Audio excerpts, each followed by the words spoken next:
So as Nelson is getting things ready, all right, we are live with our first Misfit Playbook interview with Sukhneet. So I'm Hey. Laura D'Ambrosio. So I know everybody knows me as Laura, but my last name is D'Ambrosio. We've got a couple of Lauras in our group, so we're kind of using last names here. But I want to thank you for being part of this and being part of the Misfit Playbook and this whole interview process. And like I said before we actually turn the cameras on, is that we thank you for being our first official Misfit Playbook interview. So Yeah, of welcome. course.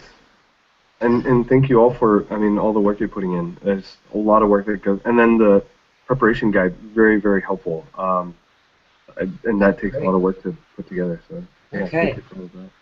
So Misfit Playbook, you've kind of read a little bit about what we're doing and that there are a number of principles that we have. And the point of these interviews is to get at plays or kind of the how-to steps that we want to work on so that people kind of know how to actually apply a Misfit principle. So as you've kind of read through the principles and the setup guide that we talked to you about, what principles really resonate with you? Um, Good question. I found it very difficult to try to target a few of them. But there are a couple that stuck out. I think uh, vulnerable, experiment, authentic, um, attitude. And I noticed I don't know if this is a common thing, but in reading all of them, some of my thoughts were I don't know if I lived them, to the Uh-huh. fullest. Uh, Yeah, which is why we're writing this playbook, right? yeah, So, because we all absolutely. have kind of some um, aspirations to being this. Yeah. Was there a particular principle that you'd like to kind of expand upon when we talk about having plays? Like, let's say there's like one of the examples we've used is to be handmade or to Hmm. create, to be handmade.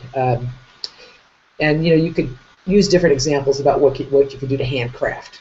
Um, and so you could have kind of a step-by-step instruction on what it means to you to actually handcraft something. Um, Yeah. so when you think of the principles that resonated with you, is there something in there that you can go, yeah, I could think of this in my life, and this is how I would actually do that. Yeah, absolutely. The principle of being authentic Okay. really resonated with me. Um, and yeah, there are a couple of examples. I think part of and you want me to dig Yeah, to go ahead. Yeah. okay. So in thinking about it, I think one piece of being authentic, because it's about living up to your values and beliefs. I think a piece of that is identifying and being willing to change um, our values and beliefs. Mm-hmm. So I remember in 2010, I stayed up one night just reading all these articles about how shoes are bad for our feet, and the next day I stopped wearing shoes. And that continued for about a year and a half. um, Wow.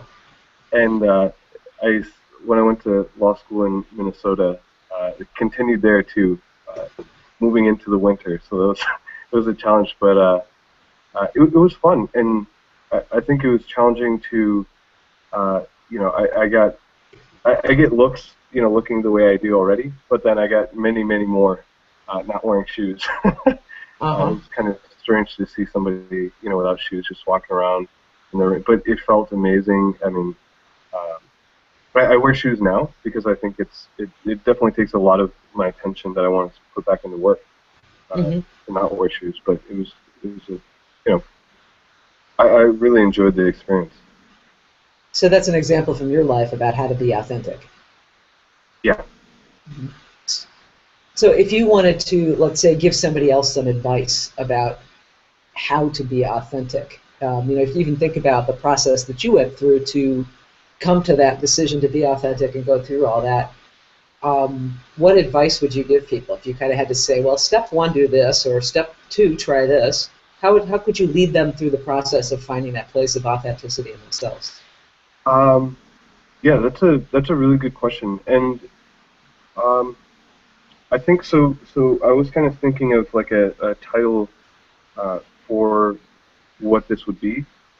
I mean, like how I would title the kind of steps, and to me, what seemed to resonate was uh, emulate your heroes, and essentially, if I were to kind of dig them out into steps, when I was thinking about the question myself, I thought about people who I looked up to who lived out the authenticity. Mm-hmm. Somebody like Jacques Fresco, he runs the Venus Project, and some of my friends from law school and other people I look up to. Um, and I realized when I was answering that question that a lot of where I get my own values is just from watching them already and trying to emulate them already. So kind of digging into the 5 steps specifically, and I should say I didn't design these, to be done all at once. I think because they're kind of difficult. So if somebody following were to do them over the course of 5 days, it might be easier to implement that way. But I think the first piece of it is even identifying the values. So it's a simple, opening up a Google Doc or an Evernote note and just titling it manifesto, and then just somebody can just start collecting quotes or things they read or things they find, and just start putting up a collection. And about once a month, working to kind of cut that down as much as possible, because I think that process really helps to identify which values somebody holds. Like, so for myself, when I've been doing that, and when I went down and I tried to cut some of the things, I tried to get it down to 1 page, which I still have never been able to do. But even the act of getting it down to like 3 or 4 pages, it forced me to cut out values that were less important to me, and really helped me realize, if I was, for instance, I looked up to somebody for how there was a quote about really diving into your work, and I found that more important than get up early, a value about, or a quote about getting up early. So you're talking about a document that has a list of values, or a list of kind of quotes about values? Describe a little bit more about what that document is. Yeah. I think it's a good question. I think it's more about quotes about values, because it can be, I found for myself, challenging to kind of like, I'll have to pick 1 or 2 values that encompass everything. But I think in the process of identifying quotes and like things that for me personally that I've read, it helped me identify and find like commonalities between those quotes. Like, what was the value that I kind of that stuck out to me. Okay. It's kind of like a vision board of values in a way, but yeah, with I think words. that's a good way to put it. And that, I mean, that's not meant to be done, overnight or over the weekend, but more of kind of like an ongoing. I've had mine, going on for like 2 years now. So. Mm-hmm.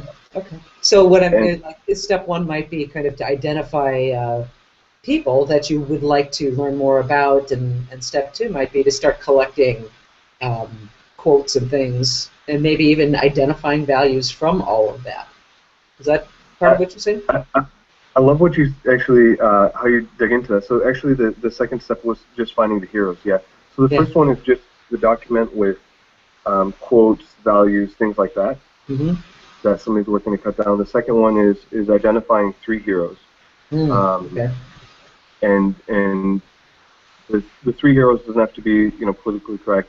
When I did it, I didn't choose my mom or my dad. I mean, I do look at them as heroes, but the challenge of kind of cutting it down to 3, again, forced me to, identify like who do I really think about a lot, whose work do I think about a lot, and then after choosing those 3, somebody listening can just write out what they value about each hero.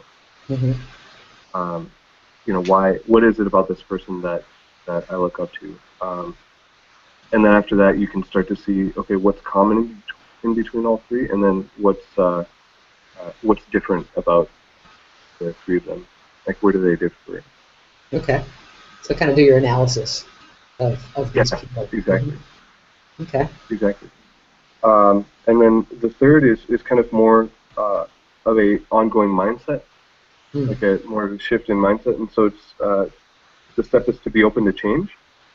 And so what this looks like is essentially considering someone who's the opposite of your value, and somebody who's not living it, and trying to understand that person, why that person believes or acts or does what they do. So an example from my own life,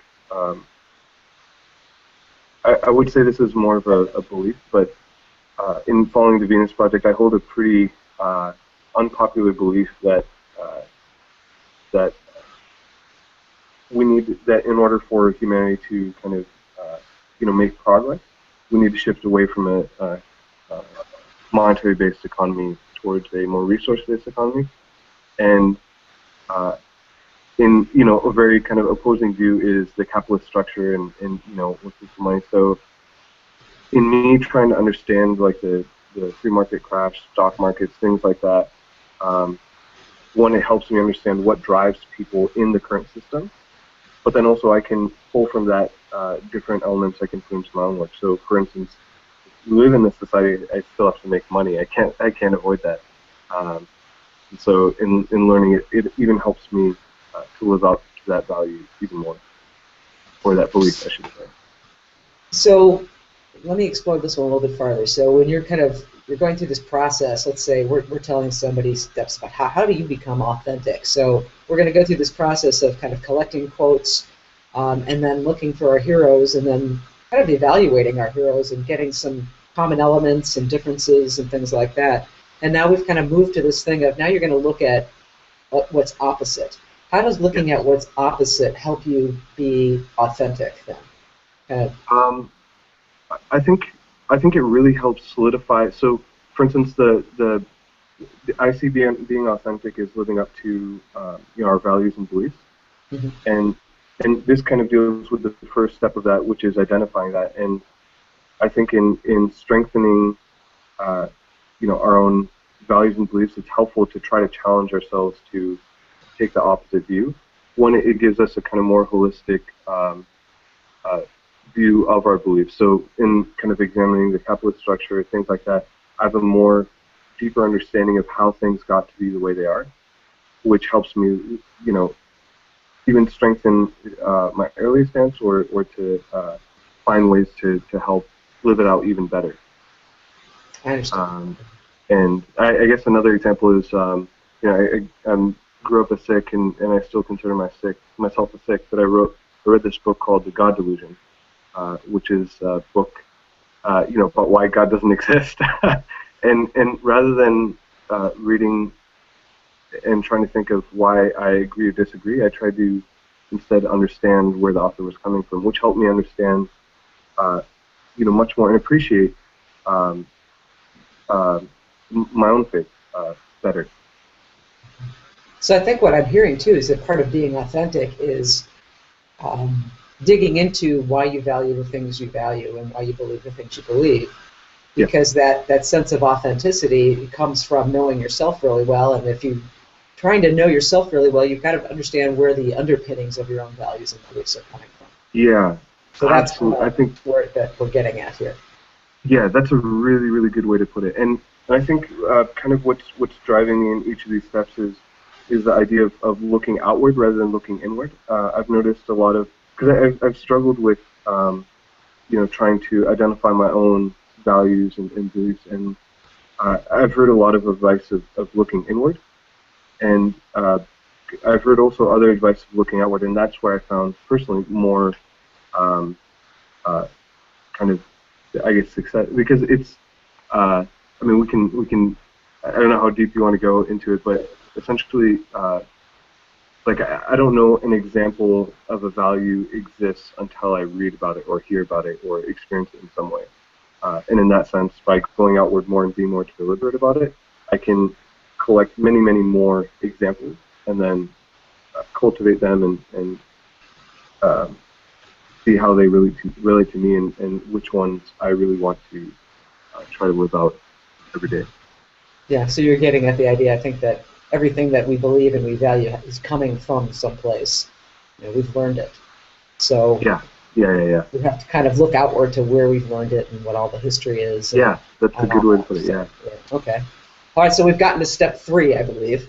Yes. What's step 4 then in your plan? So step 4 and 5 focus around living it, and these are shorter and I think less intense. But number 4 is just about journaling every day. I think that's a very valuable activity for any of the principles. But just spending a few minutes every night, even if it's a few sentences, I think that's better than nothing because you get into the habit and then it grows from there. But um, what I do myself, I just ask 2 questions: what went well during the day, and then how can I improve for the next day based on what I did today. So I think that helps. Asking what went well, it helps me identify. I think a lot of times it can be, um, when we have a bad day, it's hard to remember, like, okay, I actually accomplished something. Uh, for instance, yesterday I got little to no work done.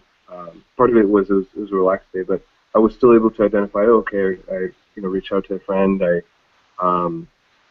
was honest in this conversation, and I could see, like, okay, here's something I did well, but then here's also some ways that I did live out some values and beliefs that I hold. Hmm. So step 4 is really kind of keeping a journal to keep your mind on these things. Would you suggest that the journal might come from, like, you would like pick one of the values and maybe even kind of journal on that particular value, or is it more Yeah, just a question of just journaling what's on your mind, what went well, and what can you improve? yeah, absolutely. I think that's a very helpful practice. I don't do it myself, so I couldn't My speak to it, attitude's but yeah, when I was even writing that, I was like, that seems like a good idea. Okay, So good. might start doing that after this interview. Yeah. All right, good. So step 5 then. Step 5 is essentially it's living it up, but also adopting a bit of a mindset in living out the values, and it's just the focus on um, trying to improve every day. Uh, and this kind of ties in with the journal a little bit, but just holding on to that mindset of we're not going to. I'm not trying to be honest in every situation. I'm just trying to be more honest a little bit every day, and part of that is understanding what honesty means, what it looks like, how other people have put it into action, so that I have a deeper understanding of the value myself, Mhm.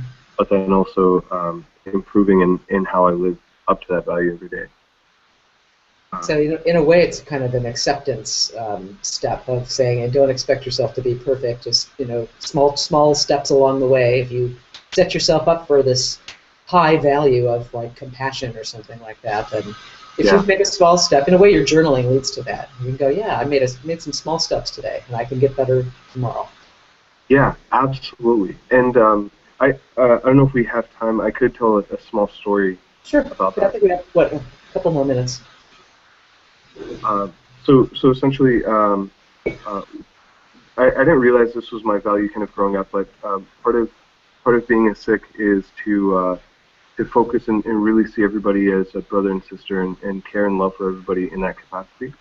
Um, but growing up in the U.S., I've faced challenges looking like this. So um, uh, two small stories. So one where I was kind of, or I guess three. So once when I was at a library. This was in college. Some this older gentleman, and this happens, uh, a few times a month, but this one really stuck out. So this man came, we walked by, and I was on the laptop, and he said, "Hey, you look like Osama." And yeah, I get that often, but I always kind of it I grew up like very kind of timid, too nice. Like when I was a kid, somebody there were college students who had said, "Oh, let me get that towel off your head so I can wipe my ass." Mm. And I cried, and that was kind of my like how I responded to that by doing nothing and hiding. And then that was the first time where I thought I need to do something. I need to let him know that's not okay. So I got really angry, and I asked him, "Hey, why did you say that?" And he just kept walking, and I asked him 2 or 3 more times. At this point, I was shouting because he was so far away. They said, oh, and he turned around and said, "Get the F back to your country." And I was livid, and I ran up to him, and I said, "That's not funny. Take that back right now. Like, why would you, And I don't think he expected that, for me to kind of go up to him like that. And so he was just immediately, "Oh, I'm so sorry. I apologize." And nothing happened. But I was angry for the next 2 or 3 days, and I realized that anybody looking onto that situation will just see, some guy in a turban being angry, and it also wasn't a way for me to love and care about him. So, that was, I guess, a failure of my own values. But then there's this other time in Minnesota. I was on the bus, and I was walking towards the back of the bus, and there's this guy towards the back who was kind of making fun of a whole bunch of people. And I could tell, like, there's some kind of tension in the bus, like, people were uncomfortable, that he was just, like, there's one guy who was just covered up, and he was like, "Oh, this guy looks like a camel rider," and nobody was saying anything. And so I went, and there was some space that opened up next to the guy who was kind of dressed up, and I talked to him to try to make him feel more comfortable. And then he asked me, "Oh, what are you studying?" I had books, my law books in my hand, and the other guy who was making fun of people, he said, "Oh, he's studying bombs." And it was that kind of moment to act again. So I turned to him and I said, "Why would you say that?" And immediately he didn't, because nobody was talking to him or responding to him. And immediately he was like, "Oh no, that's a joke." And I said, "Well, it wasn't funny, but why did you say that?"